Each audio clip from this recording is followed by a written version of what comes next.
Hello everybody, Matt here with 5280 Armory. Today's topic is going to be the Canik MC9.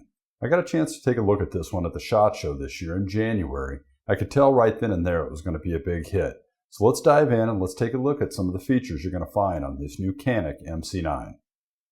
Well, there's no doubt that this particular Canik is going after what is becoming the popular everyday carry size pistol, such as the 365, the Springfield Hellcat, the Glock 43X, pistols in that category that are really the most popular handguns on the market today. And like the previously mentioned competitors, this one has a polymer frame that's fiber reinforced. It has interchangeable back straps. The texture on the side panels, back strap, and front strap are very reminiscent of what you'd find on the Smith & Wesson M2.0 pistol. Canik refers to the beavertail as being a new design and more comfortable. But I find that when they're this short, due to the style of my grip, I have a feeling I'm going to be getting bit by the back of the slide when I'm out shooting later on. Now, admittedly, I tend to grip as high as I can. That causes the webbing of my hand right here to spill up and over the beavertail, and that's what's going to cause me to get scraped by the back of the slide when I'm shooting. So you could argue that that's on me. So I'm going to ask Canik right now for a special model just for me that has an extended beavertail. Wouldn't that be nice? We'll see. Where the trigger guard meets the front strap is undercut and contoured. Makes it a lot more comfortable, and most know by now this is something I prefer. But they've also relieved a good portion above, leading towards the front of the front strap, and at first this wasn't completely obvious to me. Canik has stated that the new trigger guard is going to give you a more effective grip. Well, when the pistol's in my shooting hand, I don't notice much. It's only when I go into my natural shooting grip, I interlace my fingers, and now I can notice that the index finger of my non-shooting hand, my support hand, is now indexing quite well with this relieved area.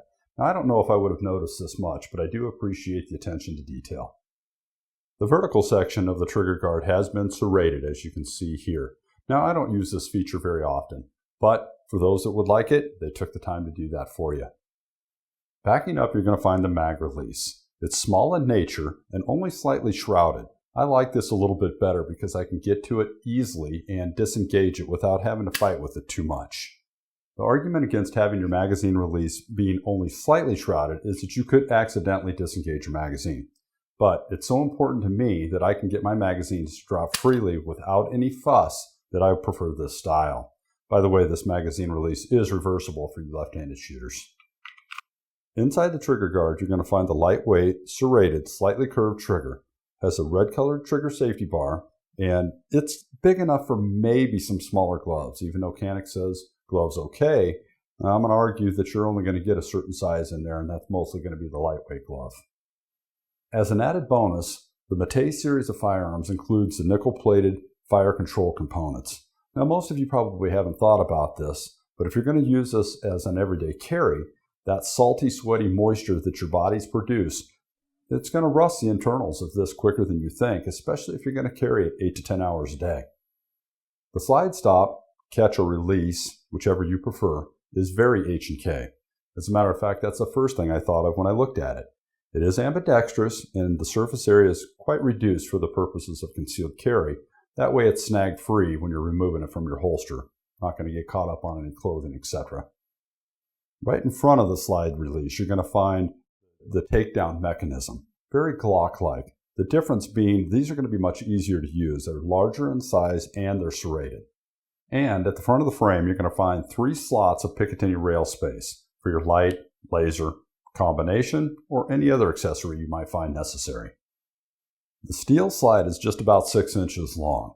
It has a Tenefer finish. Because this one's Cerakoted, it essentially has 2 finishes. The Cerakote over the Tenefer finish. That should make this quite tough. The front and rear cocking serrations are my favorite type because they lean rearward. Now, the front gives a little bit more grip due to the fact that this slide has been chamfered a bit. Can't quite explain this in words, but you're going to notice when you go to cock it with the front serrations, you just get a little bit better grip than you do on the rear, so you'll have to try it and see. The front and rear sight are both dovetailed for drift punch adjustment. The front sight got a large white dot. The back sight is a square notch with a serrated rear surface. That's going to cut down on glare. They also took time to serrate the end plate. That'll also cut down on glare as well. And here's a feature that's small in nature, so hopefully it doesn't go unnoticed. They took the time to put a rearward cant on the sight as well as the cocking serrations, but the sight's purpose is so you can tack rack the weapon easily without it sliding off the surface that you're tack racking against. Now you may have already noticed that this model is optics ready. I'm not even sure that you can get one that isn't. On Canik's website, they've stated that just about all optics are going to co-witness with the front and rear sight, with the exception of the Trijicon RMR CC.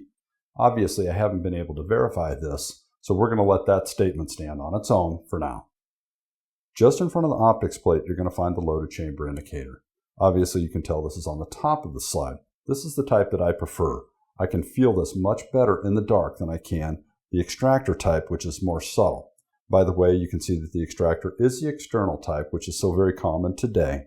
And you can use your cocking indicator at the rear of the pistol because you can feel it when it's in the cock position. That, in combination with your loaded chamber indicator, will allow you at night to know if you're loaded and cocked and ready for self-defense. During the daylight, you'll be able to notice that you can see it sticking out of the back of the end plate, and it's got a small red dot. The barrel is about 3 1/8 inches long, and from the muzzle point of view, it kind of looks like a target barrel with its thick walls. Also from this point of view, you're going to notice the double chamfer on the slide. That's going to help reduce the weight of this weapon to just over 21 ounces with the unloaded 12-round mag. The package comes with 2 magazines, the 12-rounder that I just mentioned. This happens to be about the same size as the 365 mag that's 10 rounds. Once again, this one's 12. It also includes a 15-round mag.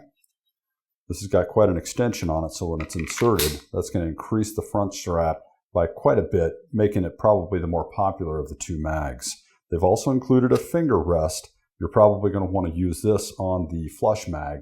It's going to make it a little bit better, giving that pinky a place to land.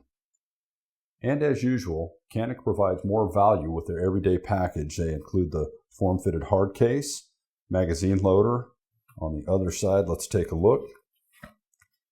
Tool kit, cleaning kit, and 2 extra back straps as well. Well, I think that's good enough to get started. So I'm going to take this fully ambidextrous pistol to the range and start experiencing some of the features we've just talked about. Now we'll talk more about some of the other parts and features in a different video when we break this weapon down. And we're going to have this MC9 for rent and for sale down at the shop. But do keep in mind they're still kind of hard to get a hold of. So make sure you give us a call before you come down if you intend to make a purchase.